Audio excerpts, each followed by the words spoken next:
से बोलिए कात्यायनी माता की जय। अरे भक्तगणों, आज नवरात्रि के छठे दिन में आप सभी सुनेंगे माँ दुर्गा की छठी शक्ति देवी कात्यायनी की कथा। कहते हैं कि देवी कात्यायनी की आराधना करने से, इनकी कथा का श्रवण करने से समस्त पाप नष्ट हो जाते हैं और जातक को रोग शोक संताप व भय से मुक्ति प्राप्त होती है। धार्मिक मान्यताओं के अनुसार जो देवी कात्यायनी का पूजन मनन करता है उसे परम पद की प्राप्ति होती है। पौराणिक कथा के अनुसार कात्य गोत्र में महर्षि कात्यायन माँ भगवती जगदम्बा की कठिन उपासना की और उन्हें पुत्री रूप में प्राप्त करने का आग्रह किया। माँ भगवती ने इच्छा पूरी करते हुए उनके घर पुत्री के रूप में जन्म लिया। कात्यायन ऋषि के यहाँ जन्म लेने और सर्वप्रथम उनके द्वारा पूजे जाने के कारण यह देवी कात्यायनी कहलाई। माँ कात्यायनी अमोघ फलदायिनी है।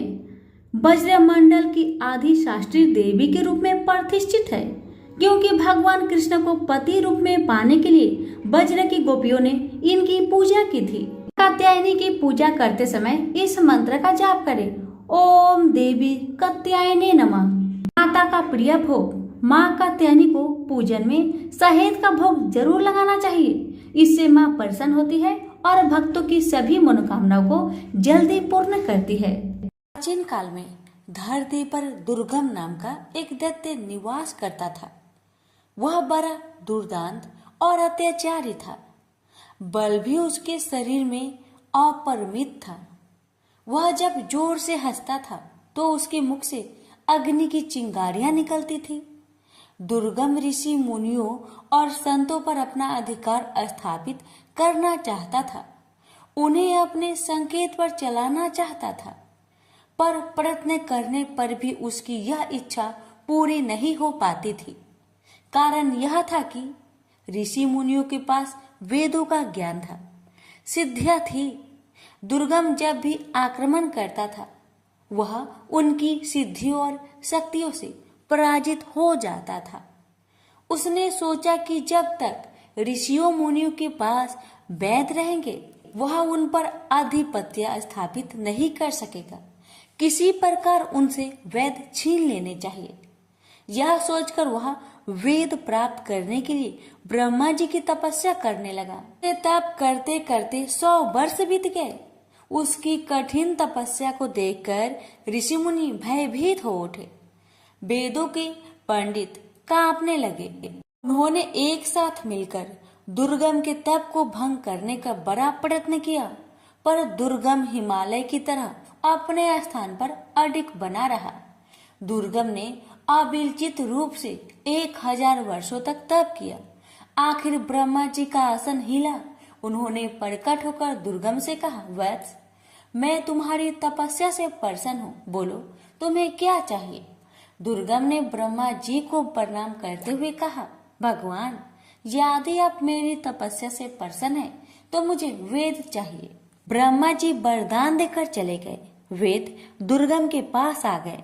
ऋषि मुनि वेद ज्ञान से वंचित हो गए। उनकी सिद्धियां और शक्तियां लुप्त हो गई। यज्ञ बंद हो गए। यज्ञों में दी जाने वाली हबिया भी बंद हो गई। हबियों से परिपुष्ट होने वाले देवता निर्बल हो गए। दुर्गम ने देवलोक पर आक्रमण करके सहज ही उसे अपने अधिकार में ले लिया। देवता देवलोक छोड़कर भाग गए। उधर धरती पर पानी न बरसने के कारण अकाल पड़ गया। मनुष्य, पशु, पंछी सभी जल और अन्न के अभाव में भूखे मरने लगे। चारों ओर हाहाकार मच गया। भूख से व्याकुल प्रजा राजा के द्वार पर पहुंची, पर राजा के भंडार में भी अन्न का नाम तक नहीं था। राजा दुखी प्रजा जनों के साथ ऋषियों के पास गया। ऋषियों ने कहा, राजन, हम क्या कर सकते हैं? हम वेद मंत्रों को भूल गए हैं। ब्रह्मा जी के वरदान से वे दुर्गम के पास चले गए हैं। पृथ्वी पर न यज्ञ हो रहे हैं, न देवताओं को हबिया दी जा रही है। देवता निर्बल हो गए हैं। वे भी कुछ नहीं कर सकते। इस महासंकट को दूर करने के लिए क्या किया जाए, सोच विचार होने लगा। आखिर में निश्चय हुआ कि हम सबको शक्ति की आराधना करनी चाहिए। राजा प्रजाजन ऋषि मुनि नदी तट पर उपस्थित हुए और अंतरकंठ से देवी को पुकारने लगे, माँ हम दुखियों की रक्षा करो, हम तुम्हारी शरण में हैं। इस महाभयानक संकट की घड़ी में तुम्हें छोड़कर हमारा और कौन सहायक है। हे जगजननी हम पर दया करो, हमें इस संकट से उबारो। अंतरकंठों की पुकार से भगवती दुर्गा द्रवित हो उठी। वे 1000 भुजाओं के साथ प्रकट हुई। उनके बहुत से नेत्र थे। वे अपने हाथों में भांति भांति के अस्त्र शस्त्र धारण की हुई थी। उनकी आंखों से आंसुओं की बूंदें गिरने लगी। उन बूंदों ने प्रचंड धारा का रूप धारण कर लिया। धारा बेग से ऊपर उठी और देवलोक में जा पहुंची। दुर्गम उस प्रचंड धारा को देखकर भयभीत हो उठा। वह देवलोक छोड़कर भाग खड़ा हुआ। उसके हाथ से वेद छूट गए। धारा वेदों को लेकर धरती पर लौट आई। उसने वेदों को ऋषि मुनियों को सौंप दिया। ऋषि मुनियों ने माँ दुर्गा से प्रार्थना की, माँ अब आप हमें छोड़कर न जाए, या धरती पर निवास कीजिए। भगवती दुर्गा ने ऋषि मुनियों की प्रार्थना स्वीकार कर ली। वे अपने लोक में न जाकर धरती पर ही रह गई। कहते हैं सहारनपुर की शाकंभरी देवी वही देवी है जिनकी आंसुओं की प्रचंड धारा में दुर्गम सदा सदा के लिए लुप्त हो गया था और जिन्होंने उनसे वेद भी छीनकर पुनः ऋषियों को सौंप दिए थे। प्रेम से बोलिए माँ दुर्गा की जय हो, शाकंभरी देवी की जय हो। माँ दुर्गा की एक अन्य कथा, ये कथा है पूजा का प्रसाद। एक ब्राह्मण था, वह बहुत गरीब था। अपनी इस दशा में भी वह माँ भगवती की बहुत बड़ा भक्त था। उसकी पत्नी भी भोली भाली थी। गरीबी की दिन बिताते हुए उसने पति से कभी कुछ नहीं कहा। ब्राह्मण की एक बेटी थी, वह बड़ी सुंदर और चतुर थी। माँ बाप अपनी बेटी को बहुत प्यार करते थे, किंतु जैसे जैसे बेटी बड़ी होती गई उसके विवाह की चिंता उन्हें सताने लगी। एक समय की बात है कि रात बहुत अंधेरी थी। झमझमाझम बरसते पानी में जब आकाश में बादल गरज रहे थे, तभी किसी ने ब्राह्मण का दरवाजा खटखटाया। ब्राह्मण ने दरवाजा खोला। सामने एक राहगीर खड़ा था। उसने कहा, मैं पास की ही गांव में रहने वाला ब्राह्मण हूँ, रिश्तेदारी में जा रहा हूँ। रास्ते में दिन ढल गया है, बरसात शुरू हो गई है, बड़ी कठिनाई से यहाँ तक आ सका हूँ। ब्राह्मण ने कहा, अतिथि के रूप में आप मेरे लिए पूज्य हैं। घर में जो कुछ रूखा सूखा है उसे खाकर संतोष करें। अतिथि ब्राह्मण सत्कार से बहुत प्रसन्न हुआ। बातों बातों में उसे ब्राह्मण की गरीबी और बेटी के विवाह की चिंता की भनक पड़ गई। उसने ब्राह्मण से कहा, आप चिंता ना करें, मेरे गांव में ब्राह्मण का ही एक सुशील लड़का है। मैं आपकी बेटी के हाथ पीले करवाने की जिम्मेदारी उठाता हूँ। दूसरे दिन वह ब्राह्मण चला गया। उसी के प्रयत्न से ब्राह्मण की पुत्री का विवाह हो गया। मगर एक इच्छा और रह गई।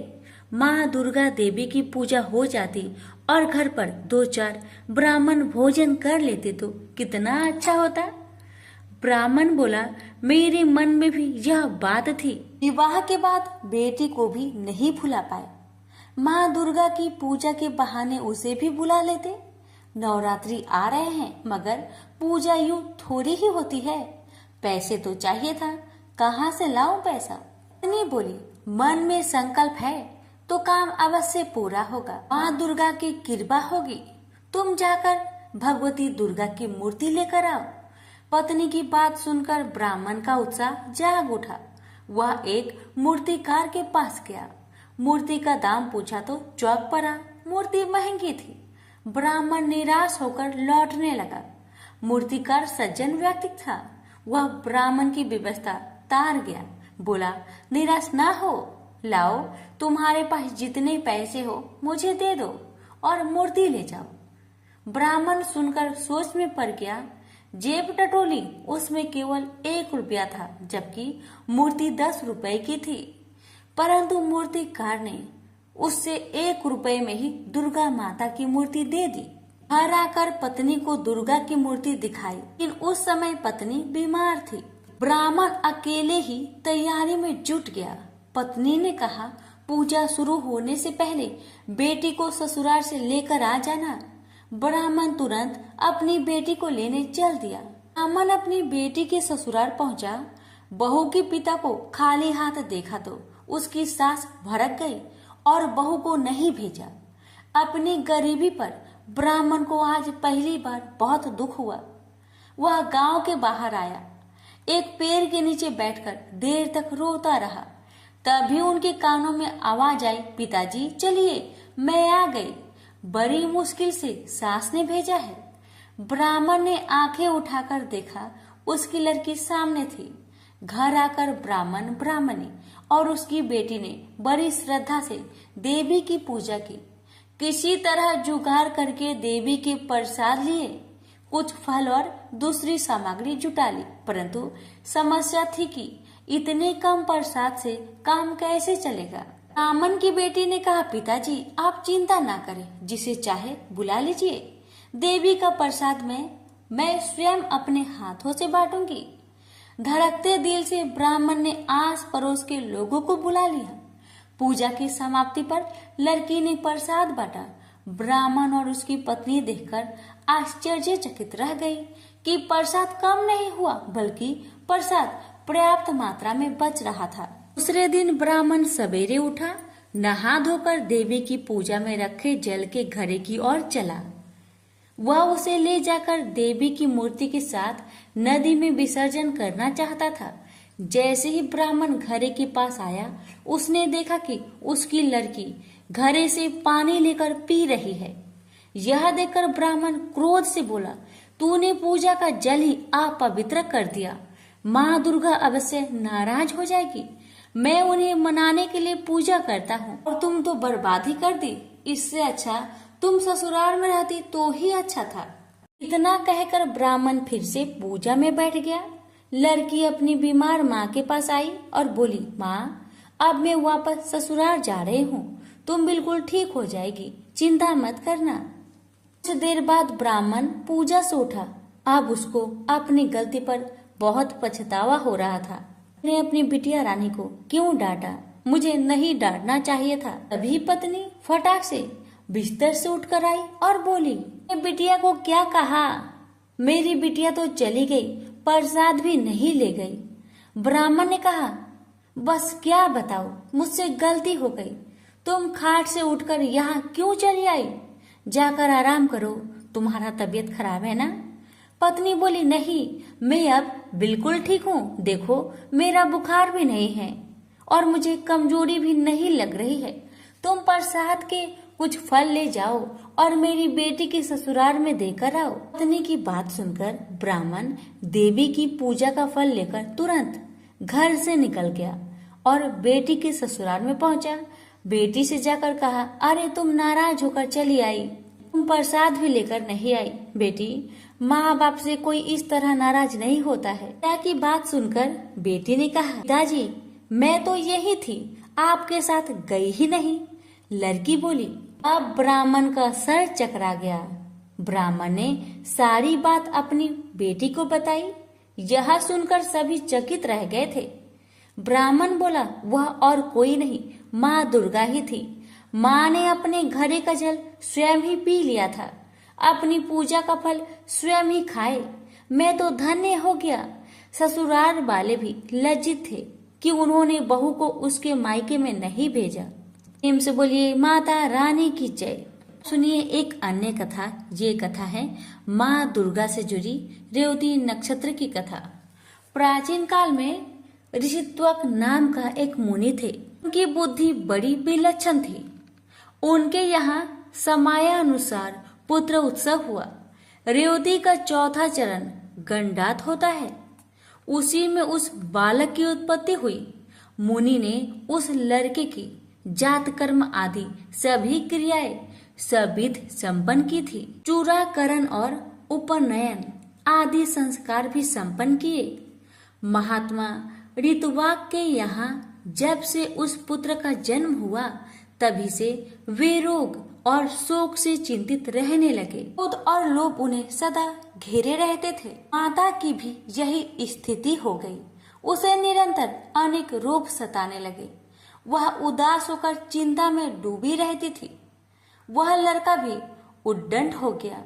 तब मुनि अत्यंत चिंतित होकर सोचने लगे, कौन सा ऐसा कारण है जिससे मेरा यह पुत्र महान दुष्ट हो गया है। यह सोचकर वे गर्ग जी के पास गए और उनसे पूछा, भगवान, आप ज्योतिष शास्त्र आचार्य हैं, मेरे पुत्र के दुराचारी होने का क्या कारण है। गर्ग जी बोले, मुने, पुत्र के दुष्चरित्र होने में न तुम कारण हो और न माता तथा न कुल ही। रेवती का अंतिम चरण गंडात होता है, यही कारण है। क्योंकि मुने, वही निंदित बेला तुम्हारे इस पुत्र के जन्म समय में बीत रही थी। अतः तुम्हें दुखी करना इसका स्वभाव बन गया, दूसरा कोई भी कारण नहीं है। तुम उस दुख को दूर करने के लिए भगवती दुर्गा की आराधना करो। यत्न पूर्वक सुपूजित होने पर वे संपूर्ण विघ्न शांत कर देती है। गर्ग जी की बात सुनकर ऋतुवाक मुनि क्रोध से मूर्छित हो गए। उन्होंने रेवती को श्राप दिया, वह आकाश से गिर जाए। उस समय नक्षत्र मंडल चमक रहा था, उधर सबके नेत्र लगे हुए थे। इतने में ही मुनि के श्राप से रेवती नक्षत्र आकाश से टूटकर उदगिरी पर आ पड़ा। रेवती के गिरने से वह पर्वत रेवतरु नाम से प्रसिद्ध हो गया। तब से उस पर्वत की शोभा और भी अधिक बढ़ गई। यो रेवती को श्राप देने के पश्चात मुनिवर ऋतुवाक गर्ग जी के कथानुसार भगवती दुर्गा की आराधना करके सुख और सौभाग्य से संपन्न हो गए। रेवती नक्षत्र का जो तेज पर्वत पर गिरा, उससे एक कन्या उत्पन्न हो गई।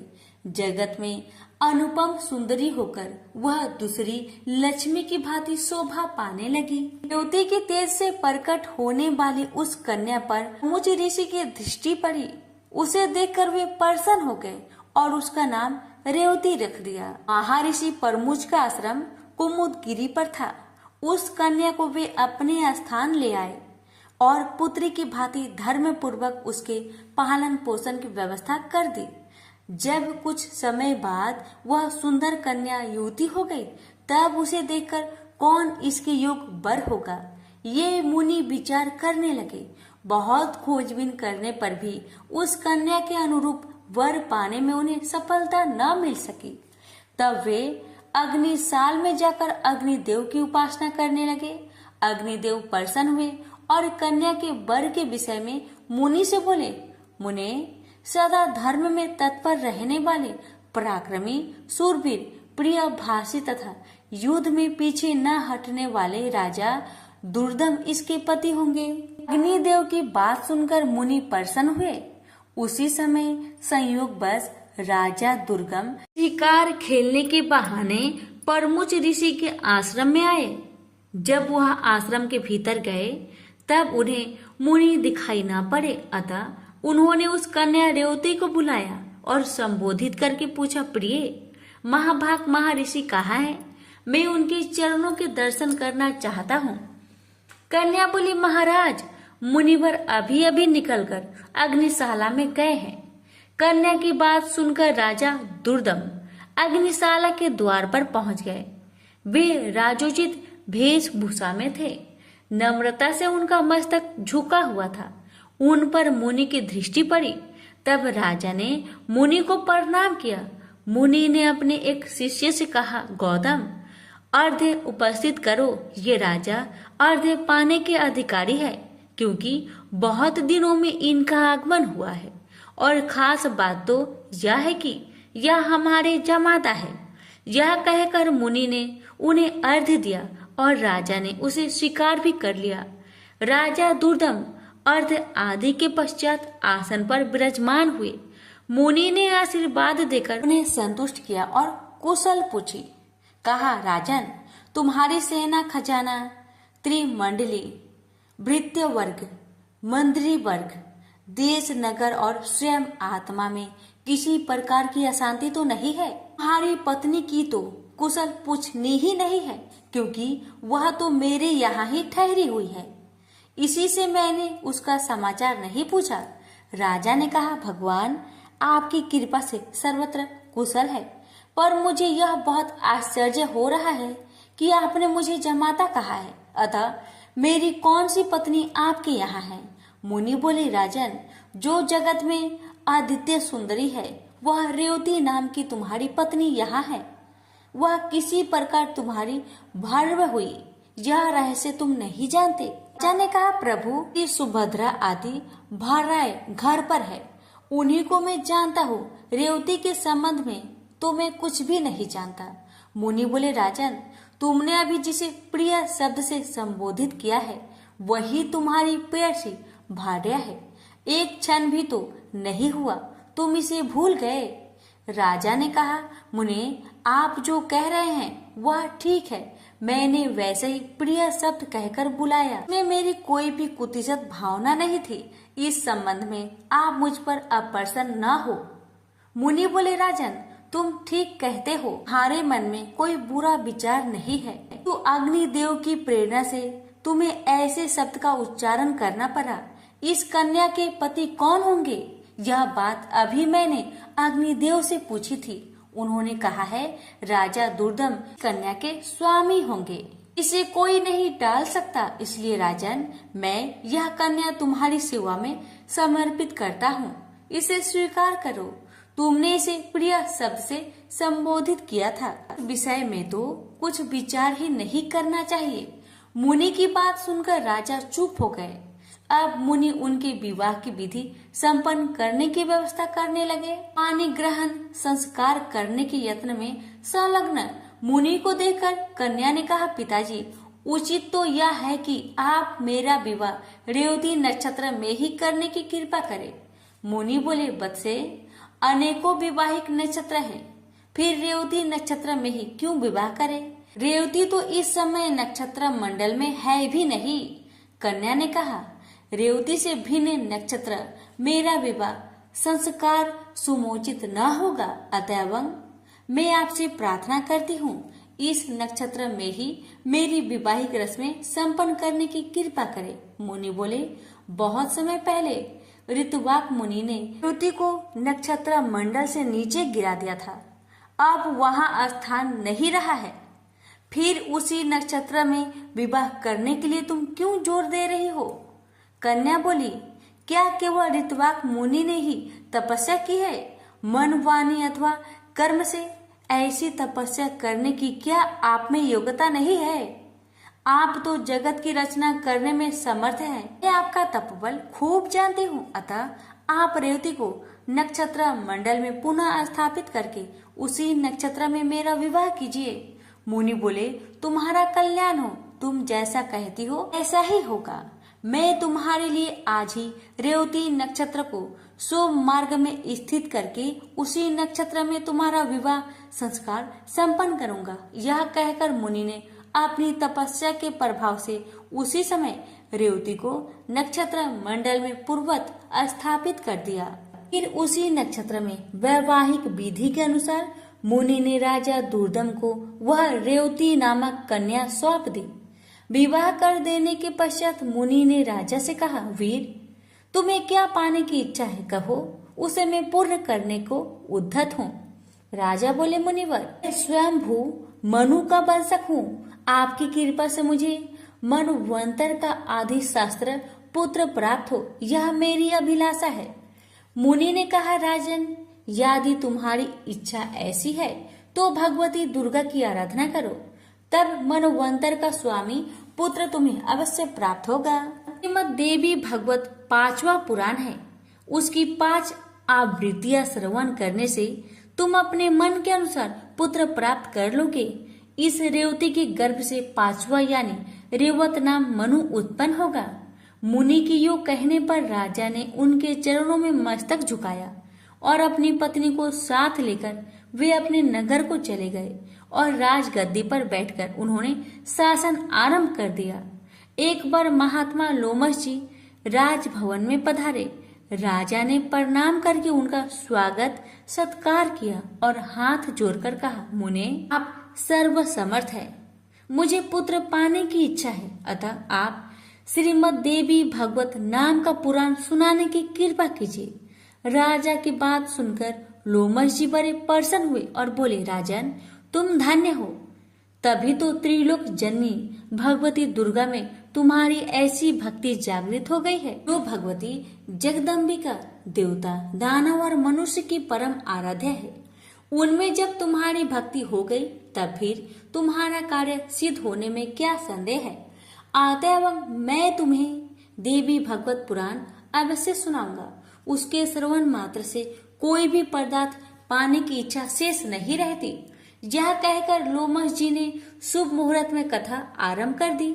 समय व्यतीत होने पर भगवती की कृपा से रानी को लोक का कल्याण करने वाला गर्भ ठहर गया। गर्भ की अवधि पूर्ण होने पर ग्रहों के उत्तम युग में रानी ने पुत्र को जन्म दिया। पुत्र जन्म की बात सुनकर राजा की खुशी का ठिकाना न रहा।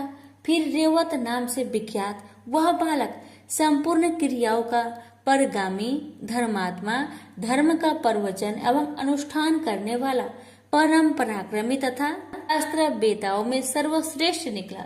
तदंतर ब्रह्मा जी ने रेवत को मनु के पद पर प्रतिष्ठित कर दिया। रेवत मनवंतर के स्वामी बनकर धर्म पूर्वक पृथ्वी पर शासन करने लगे। प्रेम से बोलिए जगदम्बा माता की जय। देवताओं का देवी की स्तुति करना और देवी का देवताओं को वरदान देना। महर्षि मेधा कहते हैं, दैत्य के मारे जाने पर इंद्रादि देवता अग्नि को आगे करके कात्यायनी देवी की स्तुति करने लगे। उस समय अभीष्ट की प्राप्ति के कारण उनके मुख खिले हुए थे। देवताओं ने कहा, हे शरणागतों के दुख दूर करने वाली देवी, तुम प्रसन्न हो जाओ। हे संपूर्ण जगत की माता, तुम प्रसन्न हो जाओ। विधेश्वरी, तुम सबकी रक्षा करो, क्योंकि तुम इस चर और अचर की ईश्वरी हो। देवी, तुम इस संपूर्ण जगत की आधार रूप हो, क्योंकि तुम पृथ्वी रूप में भी स्थित हो और अत्यंत पराक्रम वाली देवी हो। तुम विष्णु की शक्ति हो और विश्व के बीच परम माया हो। तुमने ही यह संपूर्ण जगत मोहित कर रखा है। तुम्हारे प्रसन्न होने पर ही यह पृथ्वी मोक्ष को प्राप्त होती है। हे देवी, संपूर्ण विद्याएं तुम्हारी ही भिन्न भिन्न स्वरूप है। इस जगत में जितनी स्त्रियां हैं वह सब तुम्हारी ही मूर्तियां हैं। एकमात्र तुमने ही इस जगत को व्याप्त रखा है। तुम्हारी स्तुति किस प्रकार हो सकती है, क्योंकि तुम परम बुद्धि रूप हो और संपूर्ण प्राणी रूप स्वर्ग और मुक्ति को देने वाली हो। अतः इस रूप में तुम्हारी स्तुति की गई है। तुम्हारी स्तुति के लिए इससे बढ़कर और युक्तियां क्या हो सकती है। संपूर्ण जनों के हृदय में बुद्धि रूप होकर निवास करने वाली स्वर्ग तथा मोक्ष प्रदान करने वाली नारायणी देवी, तुमको नमस्कार है। काला काष्ठा आदि रूप से अवस्था परिवर्तन की और ले जाने वाली तथा प्राणियों का अंत करने वाली नारायणी, तुमको नमस्कार है। हे नारायणी, संपूर्ण मंगलों के मंगल रूप वाली, हे शिवे, हे संपूर्ण प्रयोजनों को सिद्ध करने वाली, हे शरणागत वत्सला, तीन नेत्रों वाली गौरी, तुमको नमस्कार है। सृष्टि स्थिति तथा संहार की शक्ति भूता सनातनी देवी, गुणों का आधार यथा सर्व सुखमयी नारायणी, तुमको नमस्कार है। हे शरण में आए हुए शरणागतों, दीन दुखियों की रक्षा में तत्पर संपूर्ण पीड़ाओं को हरने वाली, हे नारायणी, तुमको नमस्कार है। नारायणी, तुम ब्राह्मणी का रूप धारण करके हंसों से जुटे हुए विमान पर बैठती हो तथा कुशा अभिमंत्रित जल छिड़कती रहती हो, तुम्हें नमस्कार है। महेश्वरी रूप से त्रिशूल, चंद्रमा और सर्पों को धारण करने वाली, हे महावृषभ वाहन वाली नारायणी, तुम्हें नमस्कार है। मोरों तथा कुक्कुटों से घिरी रहने वाली महाशक्ति को धारण करने वाली, कौमारी रूप धारिणी निष्पाप नारायणी तुम्हें नमस्कार है। शंख चक्र गदा और शंख धनुष रूपा आयुधों को धारण करने वाली वैष्णवी शक्ति रूप नारायणी तुम हम पर प्रसन्न हो, तुम्हें नमस्कार है। दांतों से पृथ्वी धारण करने वाली वरा रूपिणी कल्याणमयी नारायणी तुम्हें नमस्कार है।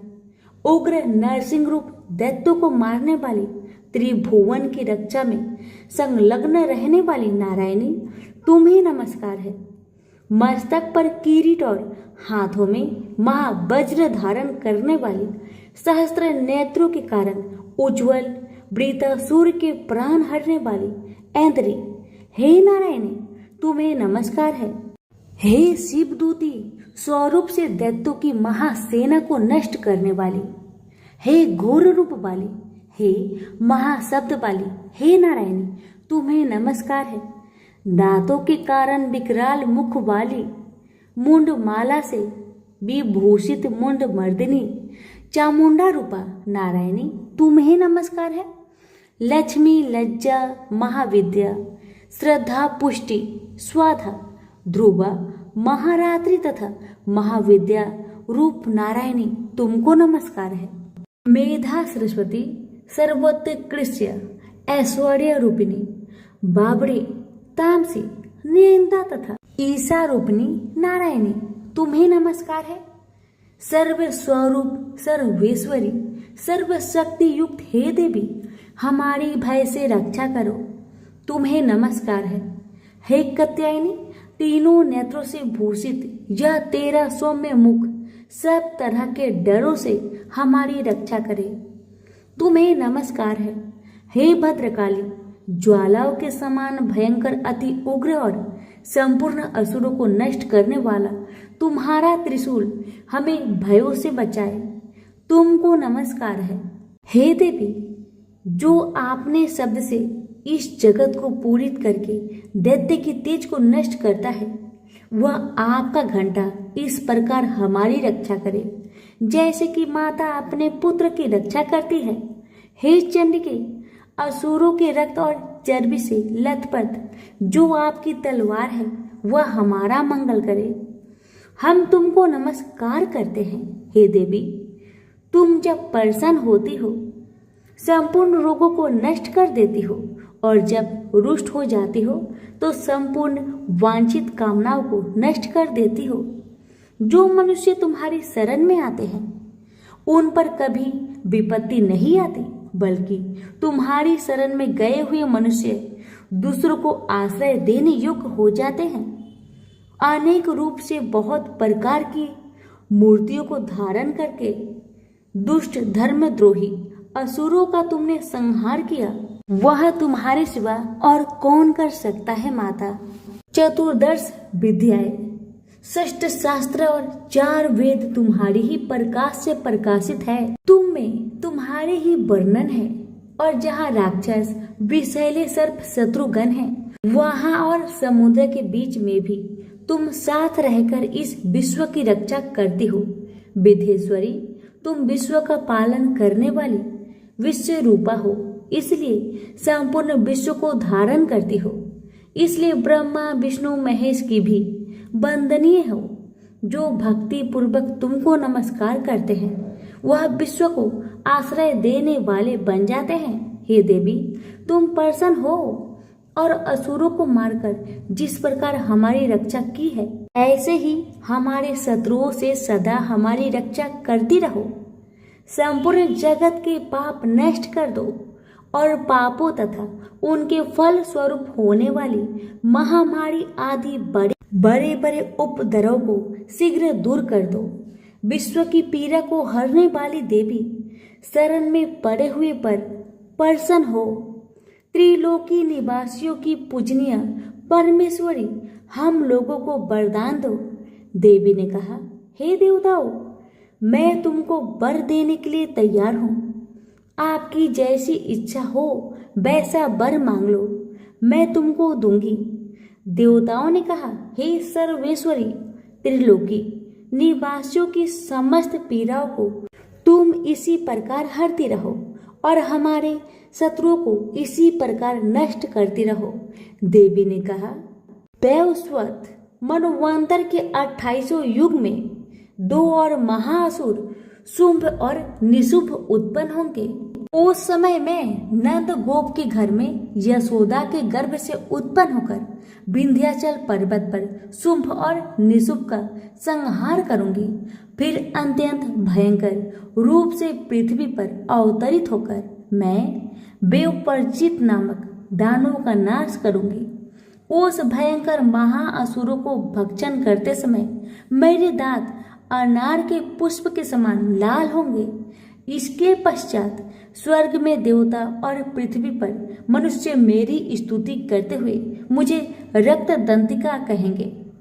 फिर जब 100 वर्ष तक वर्षा न होगी तो मैं ऋषियों की स्तुति करने पर आओनिज नाम से प्रकट होंगी और अपने 100 नेत्रों से ऋषियों की ओर देखूंगी। अतः मनुष्य 87 नाम से मेरा कीर्तन करेंगे।